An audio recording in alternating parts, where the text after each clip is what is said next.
परमेश्वर के बड़े नाम की महिमा हो। फिर से आने वाला प्रभु यीशु मसीह के मीठे और पवित्र नाम से सबको फिर से जय मसीह की अभिनंदन करता हूँ। परमेश्वर ने आज सुबह के टाइम फिर से आप उनके चरणों में आकर परमेश्वर का वचन से प्रभात मनन में थोड़ा सा बात मनन करने के लिए परमेश्वर ने एक अवसर दिया है, इसलिए परमेश्वर को धन्यवाद देता हूँ। पिछले दिनों में हम निर्गमन की किताब 10वें अध्याय से कुछ बातें मनन करके आ रहा है। उधर हम देख रहा है 8वीं वो क्लेश, 8वीं वो बाधाएं हम देख सकता है। वही हम देख रहा था डिठियों के द्वारा मिस्रईम के देश में बहुत कठिनाई से तकलीफ़ हो रहा है, उसी बात को हम देखकर आ रहा था। परंतु इतना तकलीफ़ और परेशानी होने के टाइम वो फ़रो एक गलत तरीके से मन फिराते हुए फिर प्रभु की वचन की ओर आ रहा है, उसी बात को हम देख सकता है। उसने गलत तरीके से मन फिरा रहा है। Furrow false attempt for the repentance, another false repentance। अलग अलग जगहों में हम देख सकता है कि उसने ऐसी रिपेंटेंस किया है, परंतु वो पूर्ण रीति से उनका जीवन में परिवर्तन नहीं ले आया है। ये बात को हम परमेश्वर की वचन में हम देख सकता है। और हम बोलेंगे तो a false repentance will not bring relief from the God's judgment. एक झूठा मन फिराने का अनुभव कभी भी परमेश्वर की न्याय की दंड से हमको कभी भी आश्वास नहीं मिलेगा। ये बात को इधर हम देख सकता है। फ़रो उनको बुला रहा है। हम पढ़े 16वें पद में लिखा है, तब फ़रो ने फुर्ती से मूसा और हारून को बुलाया के कहा। फुर्ती से, क्योंकि उतना गंभीर रीति से पूरा मिस्रईम की देश के ऊपर परमेश्वर का ये दंड डिठियों के द्वारा आया है, वो सहन नहीं कर पा रहा है। इसलिए राजा ने क्या कर दिया है, तुरंत फुर्ती से उसको बुलाया है। मैंने तो तुम्हारे परमेश्वर यहोवा का और तुम्हारा भी अपराध किया है। देख वो कितना अच्छी तरफ से वो बोल रहा है। ऐसे सुनने में आएगा तो सोचता है ये बिल्कुल मन फिरा कर बोल रहा है। तब फ़िरौन ने फुर्ती से मूसा और हारून से बुलाकर कहा है, मैंने तो तुम्हारे परमेश्वर यहोवा का और तुम्हारे भी अपराध किया है। हम जानता है कि कैसे अपराध किया है, क्योंकि उसने मूसा ने बोला है मेरा प्रजा को इधर से छोड़ दे, हम जाके आराधना करके आ जाए। परंतु फ़रो ने अपना मन कठोर करते हुए एक एक वचन पढ़ने के टाइम भी हम देख सकता है कि वो कितना रीति से वो मन ना फिराते हुए एक अनुभव में आया है। वो जल्दी उसको बुला रहा था। क्या के लिए बोल रहा है, मैं परमेश्वर और तुम्हारे विरुद्ध में मैंने अपराध किया है, मैंने पाप किया है। प्रिय भाइयों बहनों, हम भी जानता है कि हमारे जीवन में भी ऐसी कमी गट्टी आता रहता है, पाप हमारे जीवन में आता है, परंतु हम उसी से मन नहीं फिराता है पाप को, और हम प्रलोभन करते हुए हम जीता है। इधर फ़रो के जीवन में भी वही देखा है। उसने रिपेंटेंस तो कर रहे बोल रहा है, परंतु उसके हृदय के अंदर ऐसी एक रिपेंटेंस नहीं आया है। ये बात को हम देख सकता है। और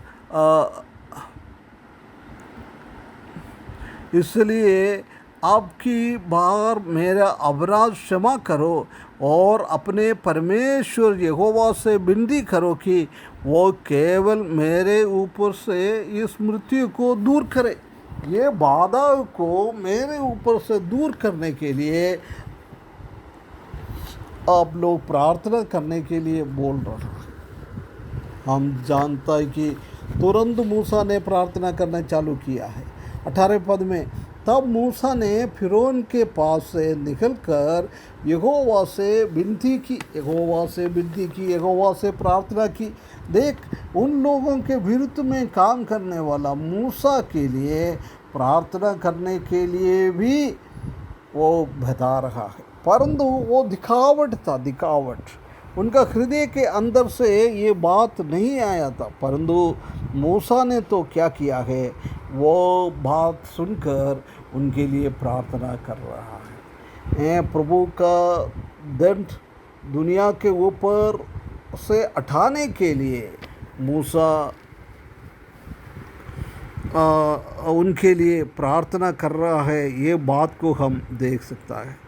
19 पद में, तब यहोवा ने बहुत प्रचंड पछुआ बहाकर टिट्टियों को उठाकर लाल समुद्र में डाल दिया है। देख, पिछले दिनों में हम देख सकते हैं कि वो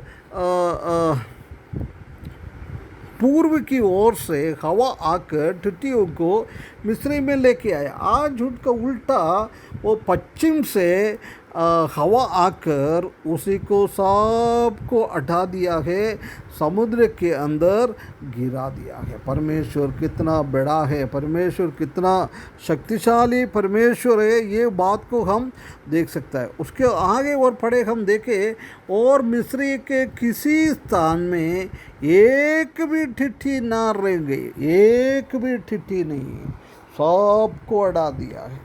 वो पिछले दिनों में समुद्र वो पूर्व से आया है, उसी के पहले कुछ टिटियाँ हो सकता है मिस्र में था, परंतु परमेश्वर ने पहले था उन टिटियों को भी कदम कर दिया है। ये बात हम इधर देख सकता है। परमेश्वर ने कुछ काम करता है, वो बिल्कुल बिल्कुल परफेक्टनेस के साथ, पूर्ण रीति से वो करता है। यही है परमेश्वर का काम। प्रिय भाइयों बहनों, हम कैसे करता है, हम बिल्कुल सरल रीति से परमेश्वर की बातों के हिसाब से ना रहते हुए भी हम ऐसे करता है। इसलिए परमेश्वर बताता है कि तुम पूर्ण रीति से मन फिराना, ये परमेश्वर का इच्छा है। हम पूर्ण रीति से मन फिराने के लिए परमेश्वर बता रहा है। 20वें पद में, तो भी यहोवा ने फिरौन के मन की कठोर कर दिया, जिससे उसने इस्राएलियों को जाने ना दिया। फिर से उसको कठोर कर दिया है, इतना कठोर कर दिया है। ये मूसा को भी मालूम था, क्योंकि मूसा को भी 4 अध्याय में जब बुलाया था, 22 और 23 पद में लिखा है कि आखिरी टाइम में बहुत अंधेरे इस दुनिया में आ जाएंगे, ये दुनिया को नष्ट करने का हिसाब से हो रहा है। उसी बात को हम इधर देख सकता है। परंतु मूसा ये बात को देखा है, उसने प्रार्थना किया है, परंतु उसी को मन फिराने के एक अनुभव उनका जीवन में नहीं मिला है। परंतु इस बार हम देख सकते हैं कि वो मन गलत तरीके से मन फिराकर उनको बेवकूफ़ बनाने का काम ये कर रहा है।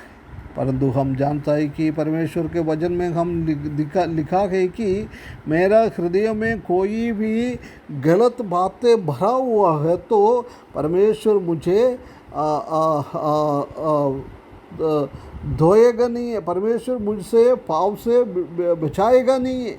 ये बात को हम देख सकता है। परंतु जब हमने अच्छी तरफ से मन फिरा कर परमेश्वर के पास जाता है, परमेश्वर हमको मदद करता है, ये बात को हम देख सकता है। और पगला यूहन्ना 1:9 में भी वही बात हम देख सकता है कि हर एक पापों से प्रभु यीशु मसीह का खून हमको बचाता है। वचन 32:5 में भी हम देख सकते हैं कि हमारा पूरा अपराधों को उसने क्षमा किया है।